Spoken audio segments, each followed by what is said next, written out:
Hi. ඔයාලා හැමෝටම ලස්සන රාසා කරගෙන තමයි අද මම ආවේ. මගේ හැමෝම වගේ අහන ප්‍රශ්න තමයි අක්කේ මොනවද කොණ්ඩට ගන්න හොඳ? අක්ක මොනවද ගන්නෙ? මොනවද මේ දවස්වල පාවිච්චි කරන්නේ? මට දවසට මේ වගේ මැසේජ් අඩුම 10ක්වත් එනවා. ඉතින් අද ඒකට උත්තරයක් අරගෙන තමයි මම ආවේ.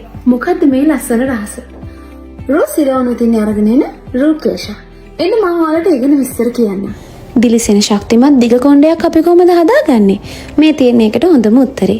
අකලට පීනසට වයසට ජානමය ගැටලු හින්දා ගර්භණී සමයේදී විවිධ සැර බෙහෙත් හින්දා රසායනික ද්‍රව්‍ය මේ ප්‍රශ්න නිසා ඔයාගේ කොණ්ඩෙත් යන්න පටන් අරන් ඇති. හැබැයි රූකේෂ තුලින් හිසකෙස්ව වෙන වේගය සාමාන්‍ය වේගයට වඩා කිහිප ගුණයකින් වේගවත් කරනවා.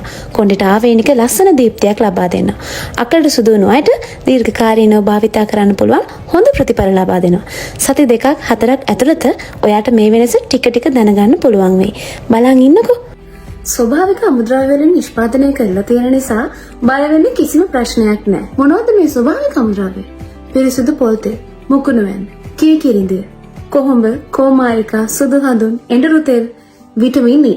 ඔයත් අදම අරගෙන බලන්න. ආස හිතේ.